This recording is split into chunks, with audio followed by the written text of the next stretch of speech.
The evening sun was setting over the city when Elena stepped out of a taxi on Franklin Street. She stood on the sidewalk for a moment, looking up at the old brick building in front of her. The sign above the door said, "The Sapphire Room," in elegant blue letters. Soft jazz music drifted out from inside, and golden light spilled through the tall windows.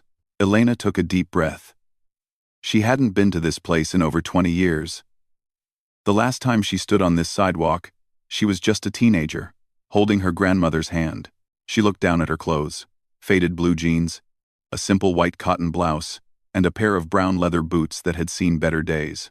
Her hair was pulled back in a loose ponytail, and she wore no jewelry except for a thin silver bracelet that had belonged to her grandmother. Earlier that day, Elena had visited the cemetery on the other side of town. She had sat by her grandmother's grave for nearly 2 hours, talking to her, telling her about life, about memories, about all the things she wished she could have said when the old woman was still alive. Her grandmother had passed away 5 years ago, but Elena still missed her every single day. It was her grandmother who had taught her to play piano. Back when Elena was just 5 years old, they lived together in a tiny apartment, with thin walls and noisy neighbors. They didn't have much money. Sometimes they didn't have enough food, but they had a small, upright piano that her grandmother had somehow managed to keep through all the hard years. Every evening, after dinner, her grandmother would sit Elena on her lap and guide her small fingers across the keys. She would tell her stories about the old days, about performing in jazz clubs, about the magic of music. And she always talked about the Sapphire Room. It was the place where she had performed some of her best shows. It was the place where she had fallen in love with Elena's grandfather. It was the place that held all her happiest memories. Now, standing outside that same building, Elena felt a wave of emotion wash over her. She wanted to go inside. She wanted to sit where her grandmother once sat. She wanted to feel close to her again, even if just for one evening. She pushed open the heavy wooden door and stepped inside. The interior was beautiful. Dark wood panels covered the walls, and small round tables filled the space, each one lit by a single candle. A long, polished bar stretched along one side, and at the far end of the room sat a gorgeous grand piano on a raised stage. A young man in a suit was playing something slow and smooth, though he kept missing notes here and there. Elena smiled to herself. Her grandmother would have noticed those mistakes too. A hostess in a black dress approached her. The woman looked Elena up and down, her eyes lingering on the faded jeans and worn boots. Her smile became just a little bit smaller. "Good evening," the hostess said, her voice polite but distant. "Do you have a reservation?" "No, I don't," Elena replied softly. "I was hoping I could just get a table if one is available." The hostess glanced around the room. There were plenty of empty tables near the front, close to the stage, but she didn't offer any of those. "We have something available near the back," she said, already walking. "Follow me, please." Elena followed without complaint. The hostess led her to a small table in a dim corner, practically hidden behind a pillar and uncomfortably close to the kitchen door. Every few seconds, a waiter would push through that door, and a blast of noise and heat would escape. "Is this okay?" the hostess asked, though her tone suggested she didn't really care about the answer. "It's fine," Elena said. "Thank you." She sat down and looked around. From this spot, she could barely see the piano, but she could still hear the music, and that was enough for now. A server came by and handed her a menu. When Elena saw the prices, she understood why the hostess had looked at her that way. A single glass of wine cost more than some people made in an hour. A simple appetizer was priced like a full meal at a regular restaurant. But Elena didn't react. She simply ordered a glass of water and sat quietly, listening to the music, letting her mind drift back to old memories. Meanwhile, over at the bar, a man in an expensive gray suit was watching her. His name was Derek, and he was the manager of the Sapphire Room. He had been running this place for almost 8 years, and he took great pride in its exclusive reputation. To him, this lounge was not just a business. It was a symbol of status, of class, of everything he believed he had achieved in life. Derek leaned toward the bartender, a younger man who always laughed at his jokes whether they were funny or not. "Look at that," Derek said, nodding toward Elena's table. Someone wandered in from a yard sale. The bartender chuckled nervously. Seriously, Derek continued, swirling his drink. How did she even get past the door? We have a dress code for a reason.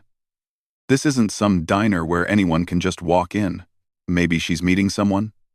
The bartender suggested. With that outfit? I doubt it.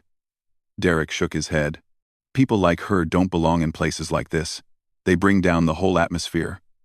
One look at her and our real guests start wondering what kind of establishment we're running. He finished his drink and set the glass down hard on the counter. I'll keep an eye on her. If she causes any trouble, she's out. Elena, of course, couldn't hear any of this. She was lost in her own world. Watching the pianist on stage, he was young, maybe in his mid-20s, and he played with technical skill but no real feeling. The notes were correct, but the soul was missing. Her grandmother used to say that playing piano wasn't about hitting the right keys. It was about telling a story. It was about making people feel something. This young man wasn't telling any story. He was just performing. Elena closed her eyes and imagined her grandmother up on that stage instead. She could almost see her there, a small woman with silver hair and elegant hands, making that piano sing in a way that silenced every conversation in the room. Those were different times. Back then, the Sapphire Room was known for its music, for its artists, for the passion that filled every performance. Now it seemed more like a place for rich people to show off their watches and talk about their vacations. Elena felt a small sadness settle in her chest. This place had meant so much to her grandmother. And now, it had become something else entirely. A waiter walked by and glanced at her water glass. He didn't offer to refill it. He didn't ask if she needed anything. He just walked past. As if she wasn't even there. Elena didn't let it bother her. She had dealt with worse in her life. Far worse. There was a time when she didn't know where her next meal would come from. There was a time when she slept on the floor because she couldn't afford a bed. She had worked her way up from nothing, built something out of nothing, and she had done it all without forgetting where she came from. That was why she still dressed simply. That was why she never wore flashy jewelry or designer clothes. Because she remembered what it felt like to have nothing, and she never wanted to become one of those people who look down on others for not having enough. But the people in this room didn't know any of that. To them, she was just a woman in old jeans who didn't belong. And somewhere across the room, Derek was already planning how to make her feel exactly that way. About 30 minutes had passed since Elena sat down at her little corner table. The pianist on stage had finished his set, and now recorded music played softly through the speakers while he took a break. The room had gotten busier. More guests had arrived, most of them dressed in expensive suits and glittering dresses. They laughed loudly, clinked their glasses, and talked about things that didn't really matter. Elena watched them quietly from her hidden spot. She wasn't judging them. She just found it interesting how different this world was from the one she had grown up in. These people probably never worried about paying their electricity bills. They probably never had to choose between buying groceries or medicine. They lived in a bubble, and they didn't even know it. She finished her glass of water and looked around for a server. Nobody came. So she waited. After a few more minutes, she noticed something. Near the front of the room, closer to the stage, there were a few empty tables. Nice tables with comfortable chairs and a perfect view of the piano. She wondered if maybe she could move to one of those spots. It would be so lovely to sit closer, to really see the instrument that her grandmother had once played. She stood up slowly and made her way toward the front. A young server was arranging napkins at one of the empty tables, and Elena approached him with a polite smile. "Excuse me," she said softly. "Would it be possible to sit at one of these tables? I noticed they're empty, and I'd love to be closer to the piano." The server looked up at her, and his eyes quickly scanned her outfit. His expression shifted, becoming uncertain. He opened his mouth to answer, but before he could say anything, another voice cut in. "Is there a problem here?" Elena turned. It was Derek, the manager. He walked toward them, with his hands clasped behind his back, his chin lifted slightly in that way some people do when they want to seem important. "No problem," Elena said calmly. I was just asking if I could move to one of the empty tables near the stage. Derek looked at her, then looked at the tables, then looked back at her again. A small, unkind smile appeared on his face. I'm afraid those seats are reserved for our premium guests, he said. His voice was smooth, but there was something cold underneath it. Oh, Elena said. I didn't realize. There's no sign or anything. There doesn't need to be a sign, Derek replied. It's understood. This is an exclusive establishment. We cater to a certain type of clientele. He paused and let his eyes travel down to her worn boots, then back up to her simple blouse. Perhaps you'd be more comfortable at the bar, or back at your original table.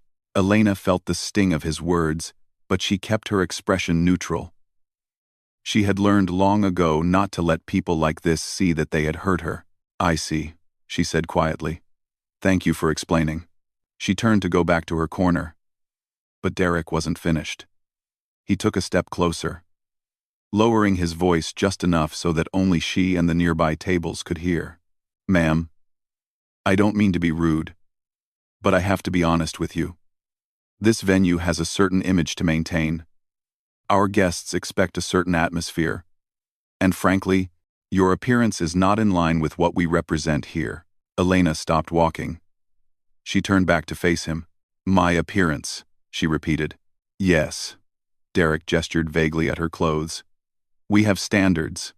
This isn't a casual dining spot where anyone can just wander in wearing whatever they found at the bottom of their closet. A woman at a nearby table let out a small laugh. Her husband smirked and whispered something in her ear. Another couple glanced over with amused expressions. Elena felt her cheeks grow warm. Not from embarrassment, but from something else. Something deeper. She had worked so hard in her life. She had built so much. And yet here she stood, being judged by a man who knew nothing about her except what he could see on the surface. But she didn't argue. She didn't defend herself. She simply nodded. I understand, she said. I'll go back to my table. Derek smiled, satisfied with himself. That would be best. And perhaps next time, you might consider dressing appropriately if you wish to visit places like this. He turned and walked away, straightening his tie as if he had just accomplished something important. The server who had been standing there the whole time looked down at the floor, clearly uncomfortable but too afraid to say anything. Elena returned to her corner table and sat down. Her water glass was still empty. Nobody had bothered to refill it. She folded her hands in her lap and looked toward the stage, trying to focus on the music playing through the speakers instead of the whispers she could hear from other tables. Did you see that woman? I can't believe they even let her in. Some people just don't know their place. The words floated through the air like poison.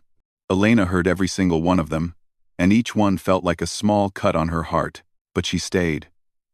She didn't leave, because this place still meant something to her, no matter how these people behaved. Her grandmother had performed on that stage. Her grandmother had poured her soul into that piano, and nothing these strangers said could take that away. A few minutes later, the young pianist returned to the stage. He sat down at the grand piano and began playing again.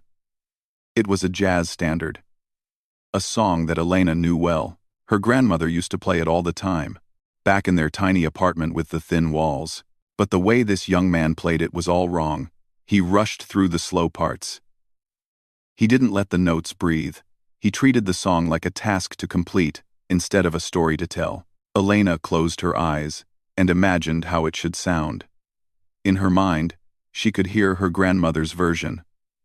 The gentle touch on the keys, the way she would pause at just the right moment to let the emotion build, the way she would look up at the ceiling as if she was talking to someone only she could see. Music was never just sound to her grandmother. It was a conversation. It was a prayer. It was a way of saying all the things that words could never express. When Elena opened her eyes again, she noticed that Derek was standing near the bar, still watching her. He had a drink in his hand, and that same smug expression on his face. He said something to the bartender, and they both laughed. Elena looked away. She wouldn't give him the satisfaction of seeing her react. Instead, she focused on the piano, on the beautiful instrument sitting on that stage. She wondered what it would feel like to play it. Just once. To sit where her grandmother once sat. To touch the same keys. To feel that connection again. But she pushed the thought away. She wasn't here to make a scene. She was here to remember. To honor. To feel close to someone she had lost. The pianist finished his song, and a small smattering of applause followed. Derek clapped the loudest, probably because he wanted to show everyone how much he appreciated real talent. Elena didn't clap. Not because she was being rude, but because she knew the difference between playing music and truly making music. And what she had just heard was not the same thing. She looked at her empty water glass one more time. Then she looked at the door. Part of her wanted to leave. Part of her wanted to walk out of this place and never come back. But something kept her in that chair, a feeling deep in her chest. A quiet voice that told her to stay just a little longer. That something was about to happen. She didn't know what it was. She didn't know why she felt this way. But she trusted it, so she stayed, and she waited. The evening moved slowly. Elena remained at her corner table, listening to the music, watching the candles flicker on the tables around her. She had ordered a small appetizer just so the staff would stop looking at her like she was taking up space without paying for it. The food was good, but the portions were tiny. She understood now why the prices were so high. You weren't paying for the food. You were paying for the privilege of being here. Around 8 o'clock, she noticed a shift in the atmosphere. Staff members began moving with more purpose. Tables near the front were being rearranged. Fresh flowers were being placed. Something was happening. She overheard a waiter talking to the hostess near the entrance. The Henderson group is arriving in about an hour. 40 people. Big corporate event. Derek's been planning this for weeks. The hostess nodded nervously. Everything has to be perfect. You know how he gets. Elena watched as Derek walked around the room, inspecting every detail. He adjusted a chair here, straightened a napkin there, checked the lighting twice. He looked like a man who desperately wanted everything to go right. For the first time, she saw a crack in his confident exterior. Underneath all that arrogance, there was fear. Fear of failure, fear of looking bad. She almost felt sorry for him. Almost. The young pianist continued playing on stage, but Elena noticed he was looking uncomfortable. He kept rubbing his forehead between songs. His face had gone pale, and there was sweat on his brow even though the room was cool. Something was wrong with him. After finishing another song, the pianist stood up abruptly. He wavered on his feet for a moment, then steadied himself against the piano. A murmur went through the crowd as people noticed. Derek rushed over to the stage, his expression shifting from concern to panic in seconds. "What's going on?" he asked, keeping his voice low but urgent. "Are you all right?" The pianist shook his head slowly. "I don't feel well. I think I'm going to be sick. I'm sorry, I can't continue." Derek's face went white. "What do you mean you can't continue?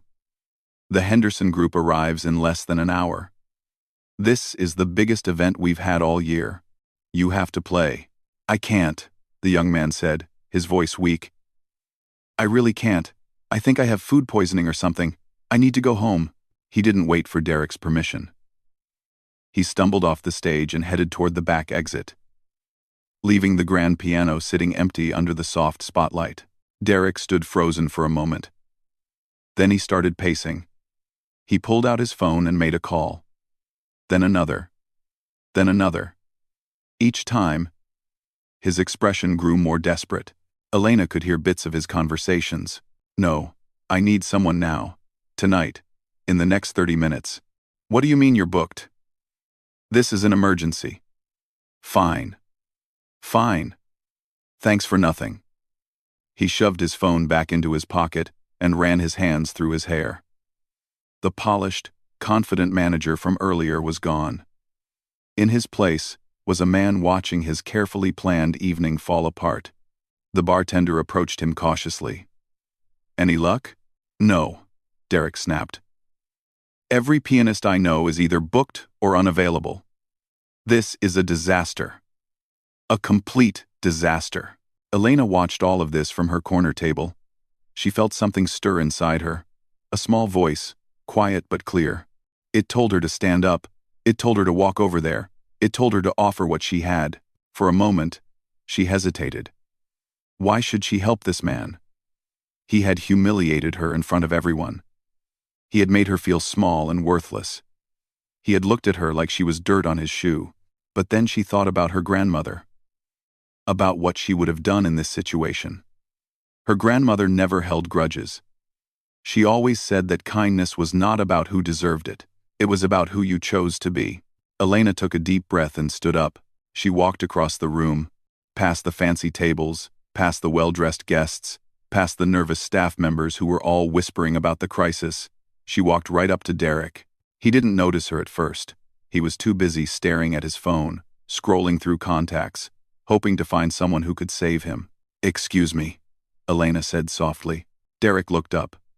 When he saw who it was, his expression immediately soured. "What do you want?" he asked, not even trying to hide his irritation. "I'm in the middle of something." "I know," Elena said. "I can see that your pianist left. I just wanted to say that I can play." Derek stared at her. For a second, he didn't respond. Then he laughed. It wasn't a kind laugh. It was sharp and dismissive. You can play?" "Yes," Elena said simply.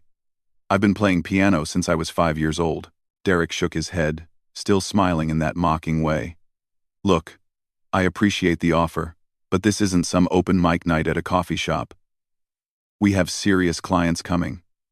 Important people. I need a professional musician, not someone who probably learned Twinkle Twinkle Little Star in their living room."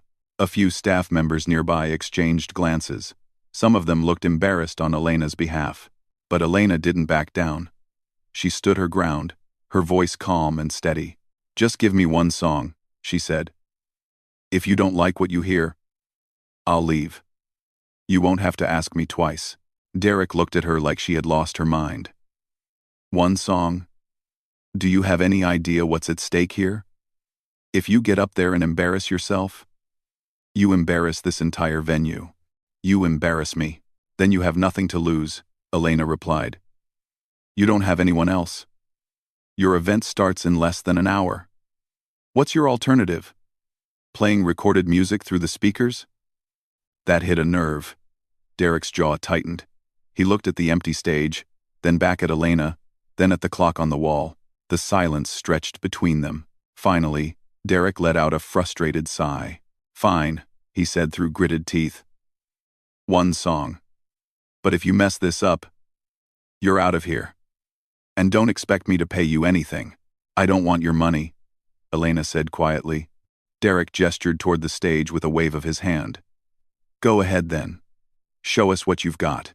He said it like a challenge, like he was daring her to fail. Some of the staff members and guests had noticed what was happening, and they watched with curiosity as this plainly dressed woman made her way toward the grand piano. Elena walked up the 3 small steps to the stage. The spotlight felt warm on her face. The piano gleamed under the lights, its black surface polished to perfection. She ran her fingers lightly over the keys without pressing them. The instrument was beautiful. A Steinway, probably worth more than most people's houses. The same kind of piano her grandmother used to dream about owning. Elena sat down on the bench and adjusted her position. She placed her hands on the keys and closed her eyes. The room went quiet. Even the whispers stopped. Derek stood near the bar with his arms crossed, a skeptical smirk still on his face. He was already preparing his speech about how this was a mistake. How he knew she couldn't deliver. How he should have trusted his instincts. But Elena wasn't thinking about Derek. She wasn't thinking about the wealthy guests or the corporate event or the staff members watching her. She was thinking about her grandmother. About their tiny apartment. About those evenings spent at the old upright piano. Learning to play. Learning to feel. Learning to pour her heart into every note. She took one more breath, and then she began to play. The first note that came from the piano was soft. Almost like a whisper. It floated through the room and touched something deep inside everyone who heard it. Then came the second note, and the third. And slowly, a melody began to form. It was a jazz piece, but not one that most people in the room would recognize. It wasn't famous. It wasn't written by any well-known composer. It was a song that Elena's grandmother had created herself, decades ago, in this very room. Elena's fingers moved across the keys like water flowing over smooth stones. There was no hesitation, no uncertainty. Every note was exactly where it needed to be. Every pause was perfectly timed. The music didn't just fill the room, it wrapped around everyone in it like a warm blanket on a cold night. At first, people kept talking. They assumed this woman in her simple clothes couldn't possibly play anything worth listening to. But one by one, the conversation stopped. Glasses froze halfway to lips. Forks were set down on plates. Even the servers stopped moving. The room fell completely silent, except for the music. Derek stood near the bar with his arms still crossed, but his smirk had disappeared. His mouth hung slightly open. He blinked several times, as if he couldn't believe what he was hearing. Elena played with her eyes closed. She wasn't performing for the crowd. She wasn't trying to impress anyone. She was having a conversation with her grandmother. Every note was a word. Every phrase was a sentence. She was saying all the things she never got to say. She was telling her grandmother how much she missed her, how much she loved her, how grateful she was for everything she had taught her. Tears began to form in the corners of her eyes, but she didn't stop. She let them fall. She let the emotion pour out through her fingers and into the piano. The melody shifted. It became more complex. Layers of sound built on top of each other, creating something rich and beautiful. It was like watching a painter create a masterpiece in real time. Every stroke was intentional. Every color was perfect. A woman at one of the front tables reached for her husband's hand. She didn't know why, but she felt something she hadn't felt in years. A sense of longing, a sense of wonder. The music was doing something to her that she couldn't explain. At another table, an older man with gray hair and expensive cufflinks sat completely still. His eyes were wet.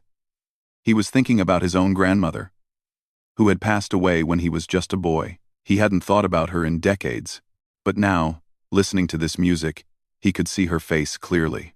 That was the power of what Elena was playing. It wasn't just sound. It was memory. It was emotion. It was everything that made people human, all wrapped up in notes and rhythms. Derek had uncrossed his arms. He was leaning forward now, his hands gripping the edge of the bar. He had heard hundreds of pianists play in this room over the years. Some of them were famous. Some of them had won awards, but none of them had ever made him feel like this. Who was this woman? The song continued. It rose and fell like waves on the ocean. Sometimes it was gentle and calm. Sometimes it was powerful and overwhelming. Elena guided the listeners through every peak and valley, never letting them go, never breaking the spell. 12 minutes passed. It felt like both an eternity and a single heartbeat. When the final note rang out, Elena lifted her hands slowly from the keys. She kept her eyes closed for a moment longer, savoring the silence, feeling the presence of her grandmother all around her. Then she opened her eyes. The room exploded with applause. People rose to their feet. They clapped so hard their hands turned red. Some of them were crying openly. Others were shaking their heads in disbelief. The hostess who had seated Elena in the corner was wiping tears from her cheeks. Even the bartender, who usually looked bored no matter what was happening, was clapping with genuine enthusiasm. Derek stood frozen. He couldn't move. He couldn't speak. His mind was trying to process what had just happened, but it didn't make sense. This woman, this plainly dressed woman he had mocked and dismissed, had just delivered the most incredible performance he had ever witnessed. At that moment, the front door opened, and a group of well-dressed people walked in. It was the Henderson Group. The corporate clients Derek had been so worried about. They stopped just inside the entrance, looking around at the standing ovation happening in front of them. A tall man in a dark blue suit, clearly the leader of the group, smiled broadly. "Well," he said loudly, "it seems we arrived just in time. Who is that on the piano?" Nobody answered at first. Nobody knew.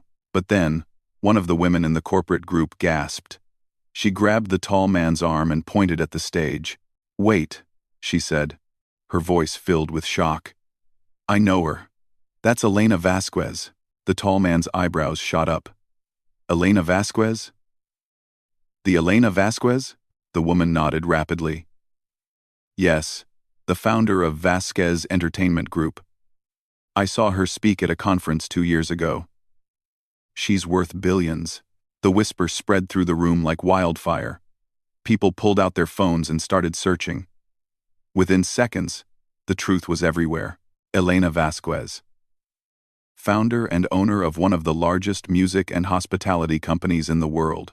A woman who had started with nothing and built an empire through talent, hard work, and an unshakable belief in the power of music. She owned concert halls. She owned record labels. She owned hotels and restaurants and venues across 3 continents, and she had been sitting in the corner of the Sapphire Room, being ignored and insulted, wearing her grandmother's old bracelet and jeans she had owned for 10 years. Derek felt the floor shift beneath him. His face went from pale to red to something close to green. He looked at Elena on the stage, then at the Henderson Group, then back at Elena. His mouth opened and closed like a fish gasping for air. Elena stood up from the piano bench and gave a small, humble bow to the audience. The applause continued, but she didn't let it go on too long. She was never comfortable with attention. She had always preferred to let her work speak for itself. She walked down from the stage, and the tall man from the Henderson Group approached her immediately. Miss Vasquez, he said, extending his hand. I had no idea you would be here tonight. It's an absolute honor. That performance was extraordinary. Elena shook his hand with a warm smile. Thank you. I was just visiting. This place has a lot of meaning to me. Well, you've made our evening very special, the man continued. I hope we'll have the pleasure of hearing you play again. Perhaps, Elena said softly. She glanced across the room and caught Derek's eye. He was standing completely still, his face frozen in an expression of horror and regret. For a long moment, neither of them moved. Then Elena looked away. She didn't say anything to him. She didn't need to. The truth was already written all over his face. He knew what he had done. He knew how wrong he had been. And he knew that everyone in this room now understood exactly what kind of man he was. The woman he had mocked for her simple clothes had just saved his evening, impressed his most important clients, and revealed herself to be one of the most powerful people in the entire industry. Derek felt like the ground had opened up beneath him, but the night wasn't over yet. Elena had one more move to make. The rest of that evening passed like a dream. Elena spent time talking with the Henderson Group, sharing stories about her grandmother and the history of the Sapphire Room. The corporate guests were fascinated. They hung on every word she said, and when they asked if she would play another song later, she smiled and said she would think about it. Derek kept his distance. He stayed near the bar, pretending to be busy with paperwork, but his hands were shaking. Every few minutes, he would glance toward Elena, hoping she wouldn't look back. He had no idea what to do. He had no idea what was coming. Around 10 o'clock, Elena excused herself from the group and stepped outside for some fresh air. She stood on the sidewalk, looking up at the old brick building, thinking about everything that had happened. Her phone buzzed in her pocket. She pulled it out and saw a message from her assistant. I found the information you asked for. The Sapphire Room is currently owned by a real estate investment company. They've been trying to sell it for the past 6 months. The asking price is high, but they're motivated. Should I set up a meeting? Elena read the message twice. Then she typed back a simple reply. Set it up. Tomorrow morning. I want to make an offer. She put her phone away and looked at the building one more time. This place had meant everything to her grandmother. It was where she had found her voice as a musician. It was where she had fallen in love. It was where she had made memories that lasted a lifetime. And now, it had become a place where people were judged by their clothes instead of their character. A place where kindness had been replaced by arrogance. A place that had forgotten what it was supposed to be. Elena was going to change that. The next morning, she woke up early and put on the same simple clothes she always wore. She didn't see any reason to dress differently just because she was about to make a major business decision. She had never let money change who she was, and she wasn't going to start now. The meeting took place at a law office downtown.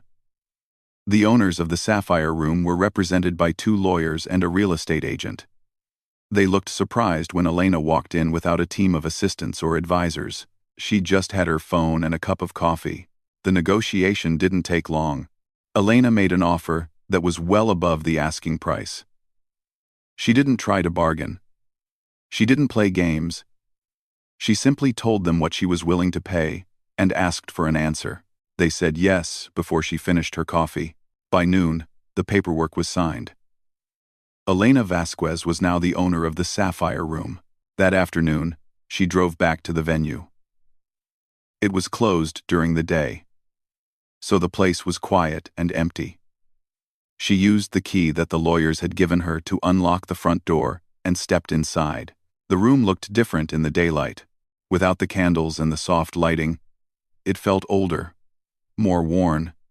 She could see the scratches on the wooden floors and the cracks in the ceiling, but she could also see the potential, the beauty that was still there, waiting to be brought back to life. She walked slowly toward the stage and sat down at the grand piano.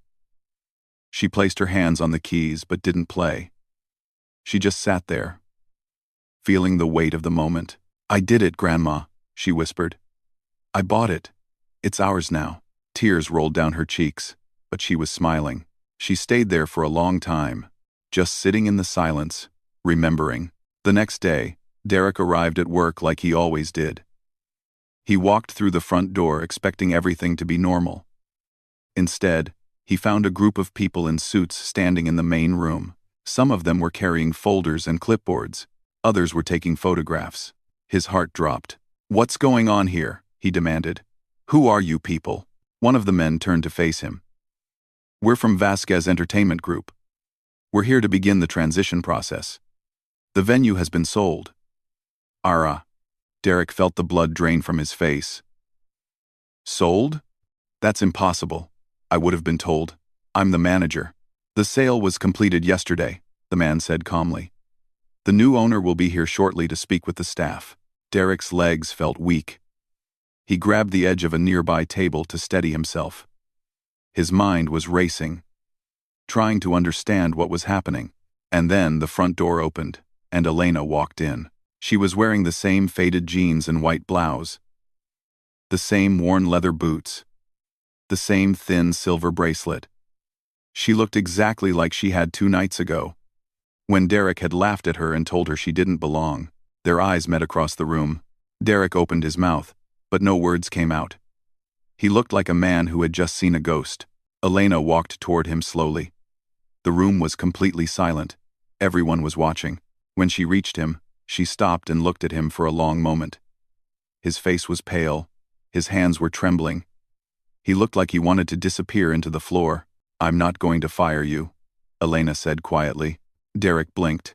He clearly hadn't expected that. "You're not?" he managed to say. "No." Elena shook her head. "But things are going to change around here. Starting today." She looked around the room at the other staff members who had gathered. The hostess, the servers, the bartender. They were all watching her with a mixture of fear and curiosity. "My grandmother used to perform in this room," Elena continued. "She was a brilliant pianist, but she never became famous.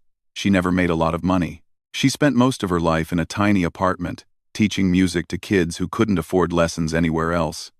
And she was the happiest person I ever knew." She paused, letting her words settle. "She taught me that a person's worth has nothing to do with what they wear or how much money they have. It has to do with how they treat other people, how they make others feel, whether they lift people up or tear them down." She turned back to Derek. "You made me feel small the other night. You judged me before you knew anything about me. And I wasn't the first person you treated that way. I could see it in how your staff looked at you. I could feel it in the way this whole place operates." Derek lowered his head. He couldn't meet her eyes. "So here's what's going to happen," Elena said. "You're going to apologize. Not to me, but to everyone you've ever made feel less than. Every guest you've looked down on. Every employee you've belittled. You're going to learn that respect isn't something you give only to people who can do something for you. It's something you give to everyone. Because everyone deserves it. The room was so quiet you could hear the dust settling. Derek nodded slowly. His voice was barely above a whisper. I understand. Good.